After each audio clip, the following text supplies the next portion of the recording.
Alright, in today's video I'm going to show you how I sweep the chimney of my zero clearance fireplace unit. Now a little bit about my fireplace. I had this installed about 1.5 years ago. This is a zero clearance fireplace, but you can take this same principle and sweep out a wood stove or an insert, but of course follow your manufacturer's instructions and specifications as to how often you should clean and yada yada yada. So when it comes down to it, there's two types of chimney cleaning rods that you can buy. You could get these professional grade rods, which these are threaded rods. I believe these are 1/4 inch NPT threads. Or you go on Amazon and you could get these rods that kind of attach into a drill chuck, and they have like these weed whacker heads and it just whips around. Now I was thinking about going that way, but for about $20 more you can buy the threaded rods. And I recommend the threaded rods. Here's why. These connections are solid. Once you thread these rods together, they're not coming apart. Go on Amazon and read some of the reviews, the horror stories of the drill chuck rods that disconnect from one another, and then people have rods stuck up in their chimney. With this system, you're not going to have that problem. These rods are not going to come apart. So when it comes to buying rods, you want to make sure you buy enough rods. So I purchased 5 of these 6-foot rods. My chimney is, I think it's just under 30 feet, so we have 30 feet of rod right here. I think that's going to be enough, but you want to make sure you buy enough rods to reach to the top of your chimney.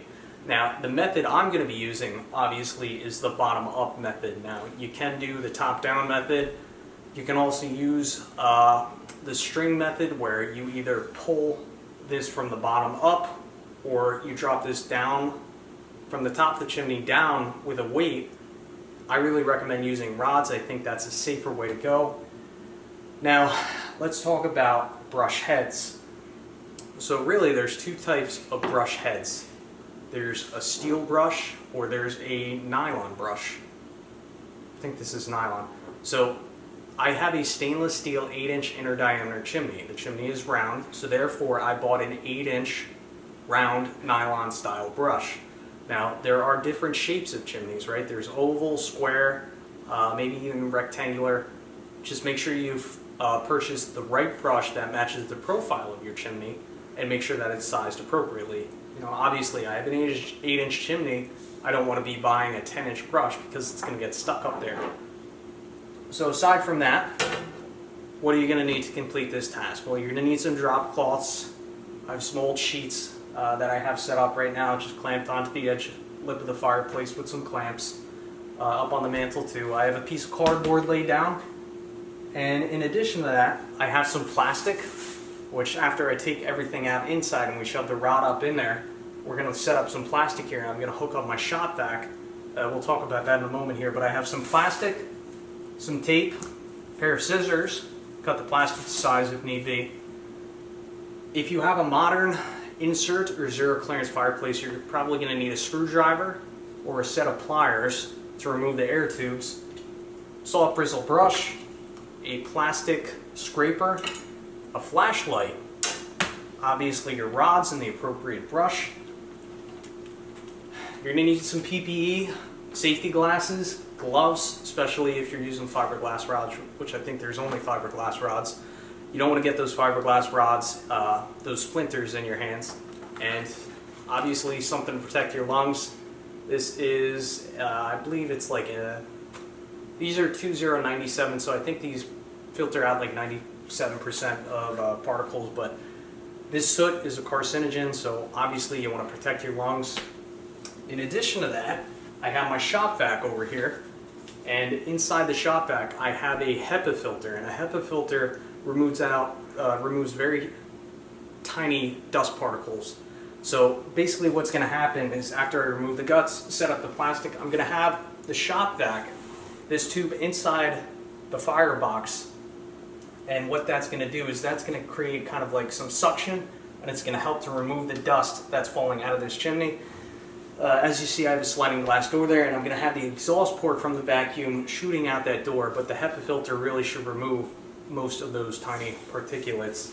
Another important thing to note is that there hasn't been a fire in this fireplace in about 6 months now, so there's no chance of any hot embers or anything like that. getting inside the vacuum, because this isn't a steel vacuum. You don't want to do this while the fireplace is hot unless you have the appropriate equipment, which I don't. This is just a plastic vacuum. If you got a hot ember in there, you set the vacuum on fire, you could set your house on fire. So anyway, I'm going to move the camera over here and I'm going to show you what we need to remove first in my unit. Alright, so we're looking up into the firebox right now, and what do you see? Well, you see 4 air tubes. So in order to remove these air tubes on my fireplace, there are cotter pins right here. 4 cotter pins, 1 for each set of tubes. So I'm going to take those cotter pins out with a pair of needle nose pliers. Pretty self-explanatory, right? Now above that is a piece of fire brick, and I believe this creates a secondary burn chamber right above this. Now there's a lot of loose ash and maybe a little bit of creosote. I think it's mostly ash. But what I'm going to do is I'm going to take the plastic scraper and I'm going to scrape off any loose stuff. I'm going to take these tubes outside and I'm going to carefully brush these off as well. I'm not going to do that in the house, because why make a mess in the house? And then from there, once we get these tubes out, scrape off the bottom of this brick. I'm going to carefully lift this brick out of here. We'll take that outside and carefully clean that up as well. And then we'll have access to the flue.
Alright, so I have that upper fire brick out, and what I did, I tried to scrape up as much as I could off the inside here. You can see where I kind of scraped. But what I'm going to do now is I'm going to start cleaning the actual flue. And if we go back in here, you can see that's the flue pipe right there. It's kind of hard for me to tell how crowded up it is right now, but we're just going to go right up there and we're going to see how we do.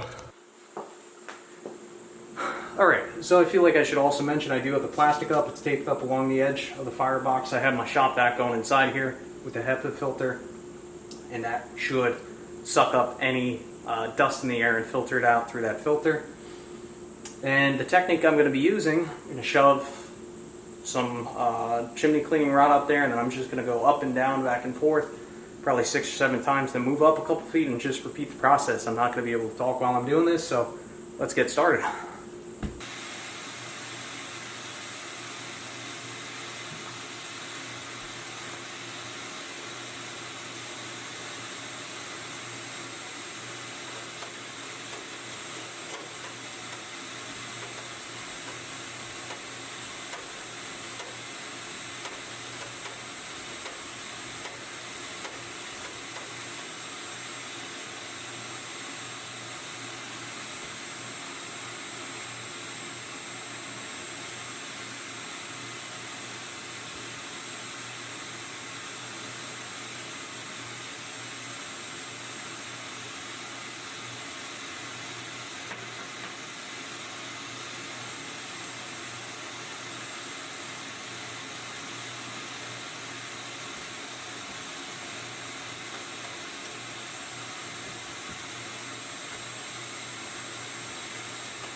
Alright, let's take a look at what we have here. I gotta say, that's probably about the amount I was expecting to come out of there. Which, something interesting, which makes total sense. When I first started sweeping for like the first 15 feet, just about nothing was coming down. But as I got closer to the top, and when I hit the cap, that's really when I noticed the most amount of creosote coming out of the chimney, which makes sense because as you get higher up the chimney, it gets cooler and everything condenses and re-solidifies, I guess, so that makes sense. I do want to get up here with the brush and just clean this up a little bit more, but I mean, it's not too bad. It's pretty clean. You can see that dust pile of creosote and stuff we got from up in the chimney there, but yeah, not the most fun job, but a really important job and something that should be done at least annually. And I gotta tell you, having those brushes really made a big difference. It was really nice being able to connect each section one by one as I fed it up there, as opposed to having one like 20 or 30 foot rod. It made for a very clean and easy job. Here are the tubes, which I'm going to take a soft bristle brush and clean these up really well. Also, I'm going to carefully scrape this with a plastic scraper, maybe a soft bristle brush. But you don't want to use anything metallic, no wire brush. This is a pretty soft stone, so again, you want to be pretty darn careful with that. So I'm going to finish cleaning this up, and then I'll check back in with you once I get it all put back together.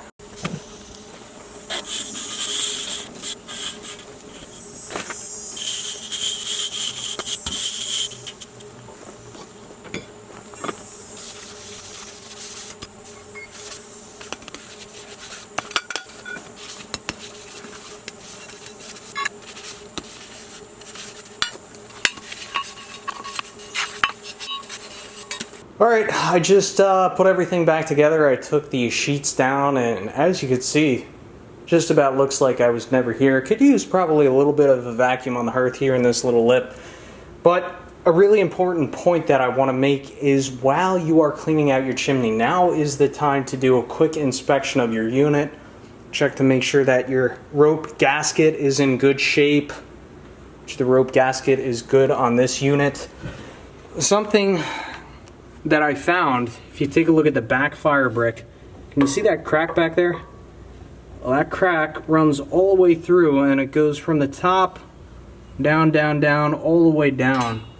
It's a little bit hard to see on camera there, but there is a full-length crack. And this unit is only about a year old, so I'm gonna have to check with my warranty and see if that's covered. I don't know, I have a feeling that the fire brick is probably prorated, so that is something that I'm going to have to look into. Truthfully, I'll probably get another year out of this and be fine, but that is something I definitely need to look into. Another thing that I want to mention is all of these air tubes. These are all stainless steel. Now the reason those cotter pins were giving me such a hard time is because those cotter pins are also stainless steel. And the reason they're stainless steel is because stainless steel holds up a lot better to the harsh corrosive environment of a firebox. Now, I was thinking about replacing those cotter pins with just standard Harbor Freight steel cotter pins, but those would probably blow out in a month or two of burning. So I decided to straighten out the old cotter pins, and I put them back in there. Very, very gentle bend on those, so I should be able to take those out fairly easily in the future. But you know, this is pretty darn clean. It's not perfect, but it's, you know, 90% better than that of which it was. And I have a nice clean flue, so this fireplace is ready to burn for the season. That's it for today's video. Thanks for watching, and let me know what you think in the comments section down below.